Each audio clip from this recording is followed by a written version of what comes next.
Greetings and salutations once again, everyone. Welcome back to TME, where I'm no longer trucking. So, I don't know what to call it anymore, really. But I am still very eccentric, so I keep that part of it. I wanted to update and just catch back up with you guys quickly and say, if you tried to check out my book that I never got published last summer, I was trying something new. I was desperate to get out of the job that I was in, and I was so desperate, in fact, that I wanted to write a book and try to turn it into an ebook, get it copyrighted and published and everything, and offer it as a free resource, and then add other things to that. So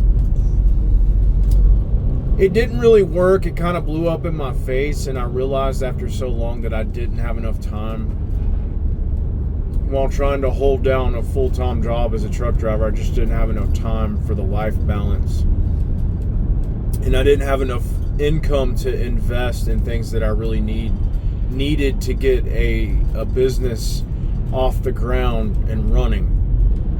And so, well, I kind of just abandoned it. But because I had invested so much time into writing that book, and guys, I know what you're thinking, like, everybody uses ChatGPT these days, like everybody uses AI to help them write. Well, I didn't do that. I wrote that book straight up, legit wrote that book without any AI. That's all me. And I know that it might seem unbearable for some people to listen to it or read something like that, but you got to think about it from the perspective of somebody that's brand new to truck driving, that has never had a foot in the door, or never talked to anybody else with experience, never been in a truck, but they're curious, they're fascinated, they want to know, what the industry's all about, this and that. So basically, when that happens, they're willing to listen, and they're willing to invest time into doing research on the transportation industry. And what I did before I wrote the book is I asked myself, if I can go back 8 years from now and I can consider where I started from, because I didn't have any relatives that were truck drivers, I didn't have any friends that were truck drivers. I saw people doing it online, saw people making videos about it on YouTube, and that's really all I had to go off of. Well, these YouTube channels on truck driving, they are sugar-coated, right? They don't really show you the truth, or what it can really be like on your worst day. Like, what are you dealing with? What kind of responsibilities do you have? What kind of weight are you carrying as a truck driver? How does that affect you mentally, psychologically, emotionally over time? And so I really wanted to write a book about these things, because these are the things that really freaking matter to somebody that doesn't, when you're a truck driver, you're brand new, you don't see this stuff coming, but that doesn't mean it's not going to hit you like a freaking sack of bricks. You know what I'm saying? Like, this is the truth about trucking, that, like, after the honeymoon period ends, and after you don't feel like you're on top of the world anymore because you can shift an Eaton Fuller transmission, or, you guys know what I'm saying? Like, not that people even drive manual trucks mainstream anymore. Those are kind of reserved for the veteran truck drivers or the owner operators, or So I wanted to write a book about this stuff. That's all I'm getting at. So from the perspective of somebody that really was committed to investing time an effort into understanding an industry, I tried to bring as much of it as I possibly could together for the person. So I realized that the video has low views. Nobody really watched it or listened to it, but don't think that I didn't invest hundreds of hours of time into that. And don't think that it couldn't, with the right investment, with the right marketing strategy, I'm pretty sure that there's a lot of people out there that are looking for a resource like the one that I put together. So for somebody, some type of person, that would actually be quite valuable. And here I am, I'm offering it as a free resource.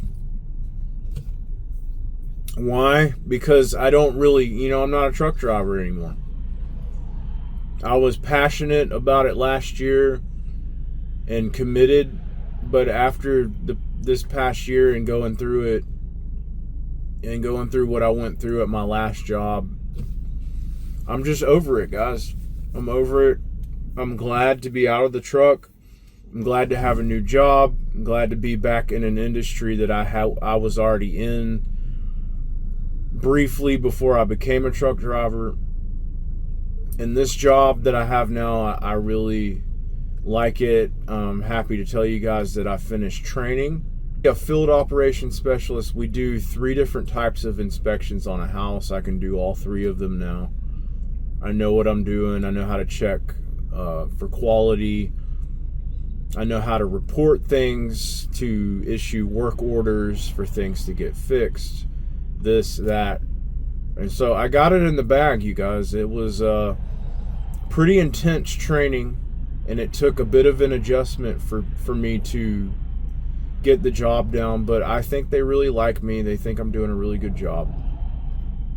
And so I'm really enjoying it. It's a big transition. I'm happy to be working, these first shift hours once again. That's always a plus when you got a family. And just enjoying being out in the field in general, not having to work on some kind of assembly line in a factory closed up, not leaning over the edge of a hood all day like a mechanic, destroying my lower back. And not having to sit in a giant ass truck in traffic and deal with people's bullshit all day is nice. Now, granted, I do spend a lot of time in this van driving around, and I do have to deal with the road rage and the crazy people and the camera in my face. I still have to deal with all that stuff, granted. But I will say that when it comes to the difference between a 4-wheeler passenger vehicle and a big ass truck, it's a lot easier to cope with the stress and everything else that goes along with that when you're in a smaller vehicle. It's just not as big of a deal. Somebody pulls out in front of you, it's not as big of a deal. You don't feel like they're throwing their life in your freaking hands. You have to react. Other than that, I'm giving you guys an update. I'm ready for fall to come. I'm over summer. I got people honking horns and shit behind me because the traffic's so bad. Anytime you go around McDonough, well, it's awful. It's so bad. I joined a gym, you guys. I'm actually, for the first time in my life, I'm actually actively working out. I completely gave up nicotine, so I'm no longer using the patch. You guys know, if you kept up, then you know that I actually stopped vaping like back in April or May this year, and I had been using the patch, but I actually gave that up a couple weeks ago. And yeah, I'm feeling good. I've got so much energy now that it's like I have to go and expend it. So I'll get on a treadmill. I'll try to run as much as I can. My goal right now is I want to be able to run a mile without stopping. I'm not there yet, but I'm trying to get there. It is a bit tricky, a bit challenging with the history with my knee, but this is actually the first time I started running or trying to run since I had all those knee surgeries. So, but it does feel really good to be able to run again. I turned 40 this year, so I'm kind of at that midlife crisis phase where I'm like, okay, I gotta start taking better care of myself. So I'm doing aerobics, I'm doing weightlifting. You gotta start with me, especially. Like I've got some strength, but I'm not what I would even consider strong, nowhere near athletic level or anything like that. But I had to start, from the bare minimum with weightlifting, and I'm still there. I'm still kind of at the bottom.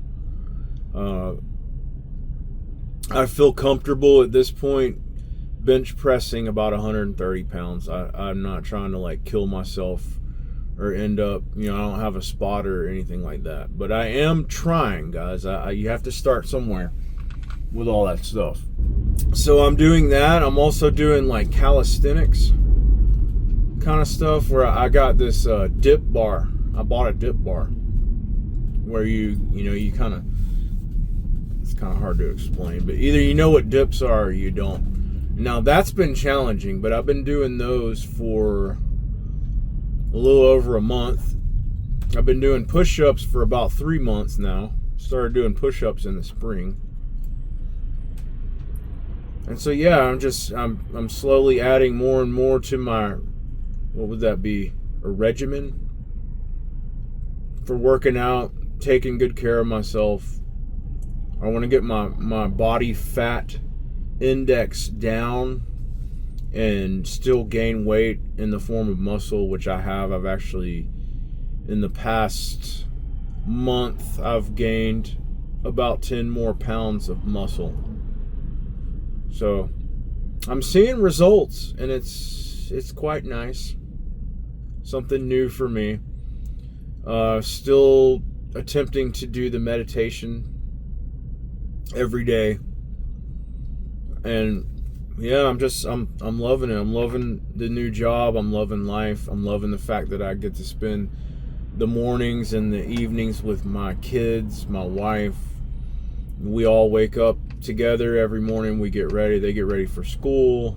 My son just started middle school. My wife, we all get up at the same time and get ready every day. And then, well, the days that I don't have to go to frickin' Ackworth or Canton to do my job, I get home at a decent time. So I'll get home at about, 5:30 on a good day. And yeah, my wife, she usually is home by 6 or so. And we're together every day now. And we've never really had that since the kids were born. My son, he is 11, and so I became a truck driver when he was like 2. Yeah, he was 2 when I started driving a truck. So yeah, it had been that long, since I had a decent schedule with a good work-life balance.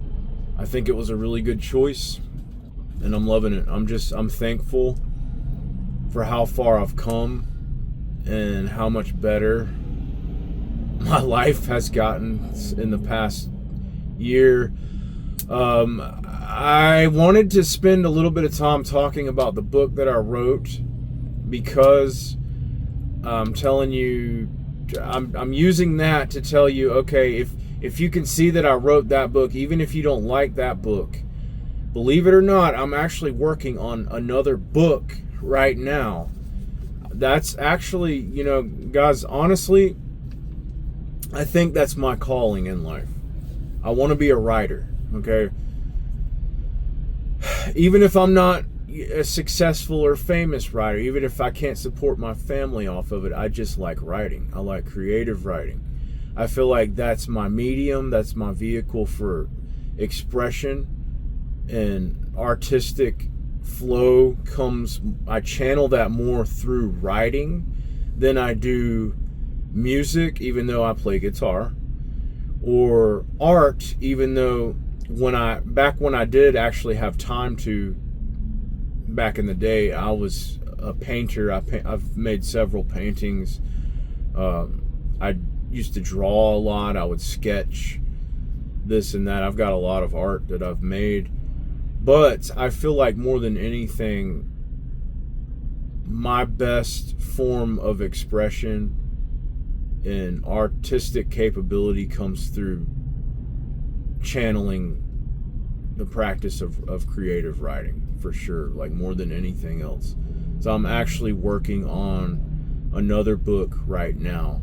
This one is going to be a lot different. It's not going to have anything to do with truck driving or anything to do with any industry whatsoever. This one, it's going to be a novel, and it's actually it's a lot of stuff, but it's more than anything, it's going to have a lot of hidden symbolism in it, a lot of metaphorical imagery. It's going to tell a story, but underneath the surface story, which some people might find fascinating, other people might not be into very much. But underneath the surface story, there's like a deep, deep meta narrative with a lot of meaning in it. And it's going to portray and reflect real concepts. And that's all I can really tell you about it right now. I've been working on it since June and nowhere near being finished with it. This one, like the truck driving book, I feel like I had to like really push myself to get that book written.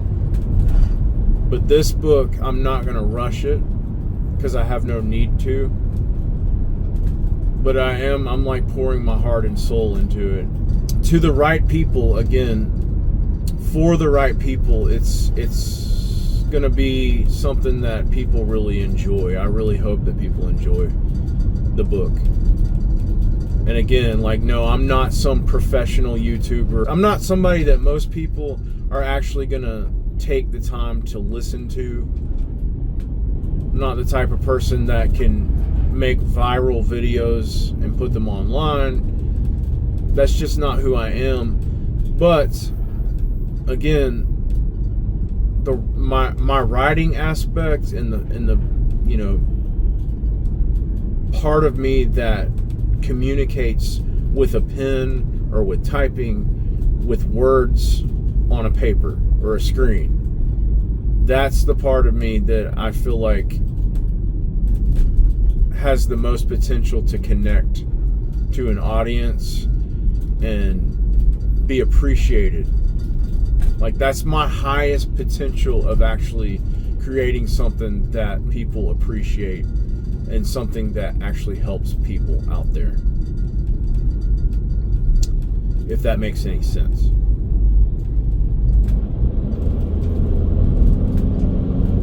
So yeah, I mean, that's pretty much all I wanted to say.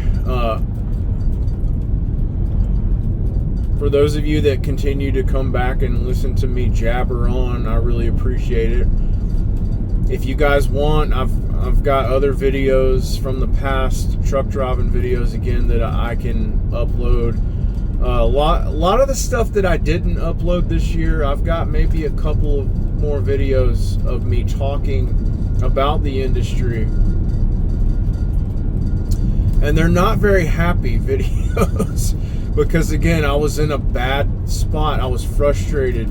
And guys, I worked my ass off and pissed clean for a considerable amount of time. I figured that would have meant something to the industry, but it didn't really mean anything to, like, the insurance companies. And, you know, it just goes back to their high standards and the perfection that they demand.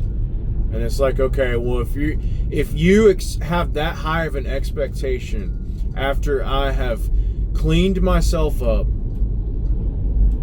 after failing one drug test, after passing 7 years worth of them and failing one,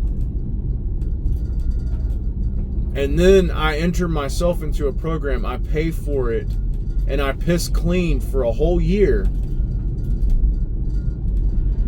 and then I continue to work cleanly without anything in my system. I continue to have a good track record as a truck driver, even after that 1 year, even after I finished the program, and I got another job with another company, and I haven't caused them any issues, but I'm still not good enough. Like I don't meet your high standards after everything that I've proven. Don't have one citation, don't have one accident in a truck, but I'm still not good enough because I failed one freaking drug test.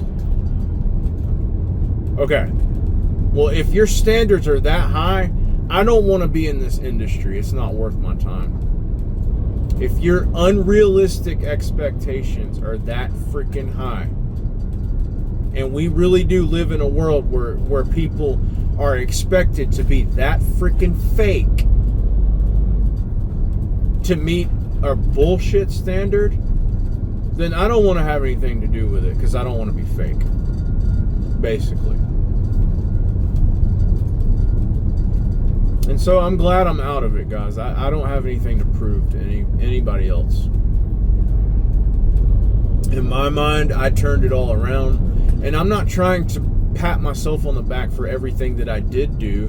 No, I just did what was expected of me, and I accomplished it. Was it challenging? Yes. It was the most challenging thing I've ever done. The whole flatbed job, the company that I worked for, the shady-ass, shade tree, tiny-ass flatbed company that had me doing illegal shit just to keep a job, just so I could get through the SAP program. Having to go through all that and looking back on it now and seeing how I actually got through it, I think it had more to do with grace than it did my own capability to get through it, my own human limited effort. It had way more to do with grace. It had way more to do with the fact that I'm not the one that holds everything together.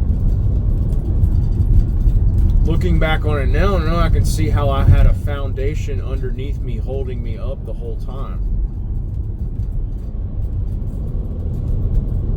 And that's just evidence that, like, even when things get rough, when things get rocky, shaky, it doesn't come down to your own strength or your own capability to get through something. Just give up the reins. Give up control. Just surrender. And that's what I've spent this year learning how to do. I spent this year learning how to give up on trying to control everything, and just get in the darkness, in the still, quiet, peaceful, calm, serene space that grace allots me to get into, and just bask in the fact that I am loved by the Creator that holds all the elementals together. And just learn how to be loved in that kind of way. And that is the only thing that has changed me. It's not religious.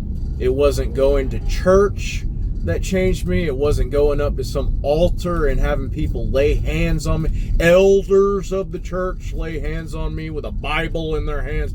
It wasn't any of that. It was actually being by myself in a quiet, dark room and saying, okay, I'm going to invest the next hour or so just sitting here inside of myself, comfortable in my own skin, looking inward where the source of life is actually emanating from in me. And I'm going to allow myself to sit in this and be loved until it starts to transform me. And guess what, guys? Addiction, gone. Like I said, I was addicted to nicotine from the year 2001, and I gave it up this year. I was addicted to opiates from 2011, and I gave it up this year.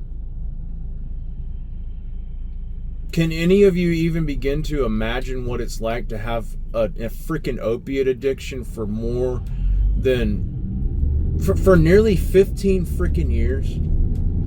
Can you imagine what that's like? And trying every freaking thing that you can possibly think of to get over it, but you just can't. Well, guess what actually healed me? When I decided to stop trying so damn hard, that's when I actually found that healing. When I actually gave up control of the reins. When I stopped judging myself for it.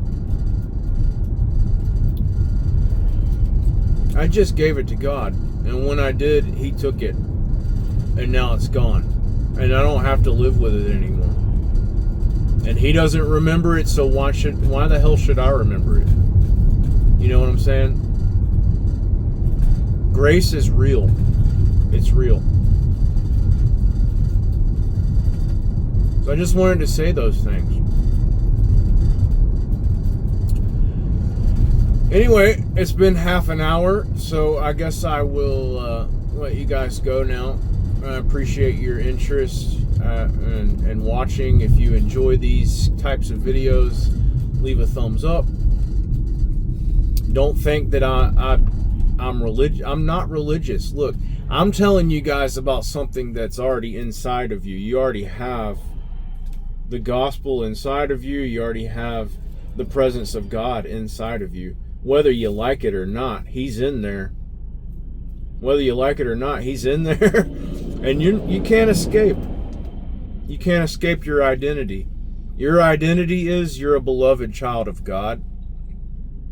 And there's nothing you can do to you can't shit on that enough to make it go away.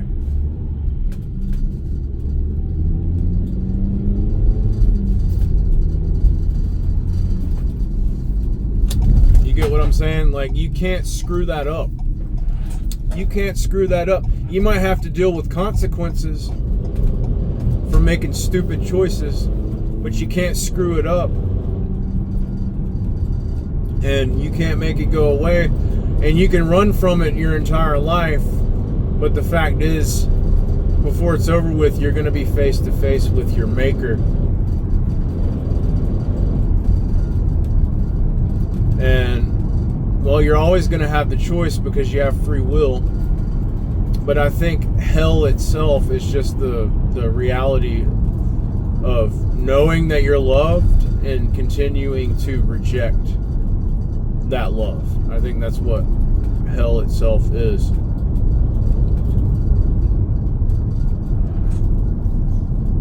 But you'll always have the free will to choose.